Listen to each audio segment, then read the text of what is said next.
అడ్మినిస్ట్రేషన్‌లో fail అయినవు. జనాలని కలవడంలో fail అయినవు. ఏం చేస్తావు? ఆ రాధాకృష్ణన్ కలిసి ఏం చేసేదుంది? ఏమైనా డీల్‌లు మాట్లాడుకుంటుర్రా? లేకపోతే తెలంగాణని ఇంకేమైనా ఆగం బట్టి ఇంకేమైనా అమ్మి పాడదోపుదాం అనుకుంటున్నారా? ఏమనుకుంటున్నారు? ఇంకా 3 ఇయర్స్ కూడా కాదు. 2 ఇయర్స్ సమయం ఉంది. మారాలనుకుంటే ఇక్కడైనా మారండి. లాంగ్వేజ్ ప్రాబ్లమ్ కాదు. మీరు ఎక్కిరిస్తున్నారు కాబట్టే మీకు సమాధానం అట్లా చెప్తున్నాం లాంగ్వేజ్ విషయంలో. ఓకే. కానీ తెలుగు వచ్చినా, తెలంగాణ వచ్చినా నీకు బూతులు వచ్చినా రేవంత్ అన్న, నువ్వు జనాలకు ఏం చేస్తున్నావు? ఏ పబ్లిక్‌ని కలుస్తున్నావు? ఏ ప్రజా దర్బార్లు అయితున్నాయి? ఏ విజిటింగ్ అవర్స్ ఎవరికిస్తున్నావు? అసలు నువ్వు ఏం చేస్తున్నావు నీకన్నా అర్థమైతుందా? ఇది మేము అడగాలనుకుంటున్నాం. బరాబర్ అడుగుతాం. సో దయచేసి ప్రజల మధ్యలో ఎట్లుండాలి? ఎట్లా సరిదిద్దుకోవాలి? నీ బట్టి నువ్వేం స్కాములు చేస్తున్నావు? నీ రోహిన్ రెడ్డి ఏం పైసలు మెక్కుతున్నాడు? నీ ఫహీమ్ ఖురేషి ఏం పైసలు మెక్కుతున్నాడు? నీ వేం నరేందర్ రెడ్డి ఏం పైసలు మెక్కుతున్నాడు? ఈ ఉత్తమ్ కుమార్ రెడ్డి ఏం పైసలు మెక్కుతున్నాడు?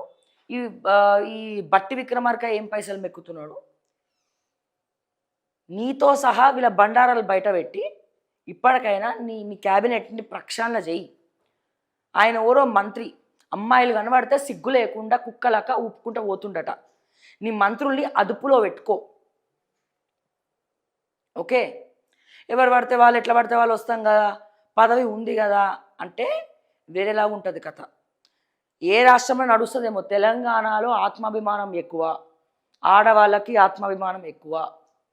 ఒక్కటంటే 10 అంటారు, 10 అంటే నరికి పోగులు పెడతారు. ఇది దయచేసి గుర్తుపెట్టుకో, అండర్లైన్ చేసుకో. అండ్ అట్లాగే కార్లు వేసుకొని తిరిగింది కదా ఒక ఐఏఎస్ ఆఫీసర్, మిస్ ఇండియాలు మిస్ వరల్డ్, మిస్ కొంతమందిని కార్లు వేసుకొని ఉప్పు కూడా తిరుగుతుంది కదా. ఆ ఐఏఎస్ ఆఫీసర్ని ఏం చేసినావు? తీసుకొచ్చి అదే డిపార్ట్మెంట్లో పెట్టినావు నువ్వు. చెట్టుకి చీర కట్టినా చూసేటువంటి ఎవడైనా ఉన్నాడంటే ఆయనే. మరి నీ నీ దాంట్లో ఏం చేస్తున్నారు?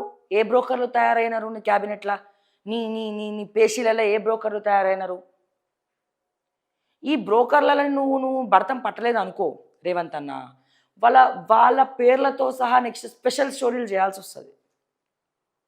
స్పెషల్ స్టోరీలు చేయాల్సి వస్తుంది. సో ఇక ఆడవాళ్ళ జోలికి వస్తే ఇక ఏమైందో మీకు తెలుసు. ఇక ప్రతిసారి చెప్పక్కర్లే. ఇక ఇప్పుడు కూడా అట్లా అవుతుందా అంటే ఎప్పుడైనా కర్మనే. ఆ కర్మ సిద్ధాంతాన్ని నీకు కూడా తెలుసు కాబట్టి. సో ఇక పెద్ద తేడా ఏముంది? ఇక మార్పు ఏముంది? తొక్కలో మార్పు, అక్కడ మార్పు, మేము మార్పు తెస్తున్నాం అని చెప్పి మీరే మారిపోయారు.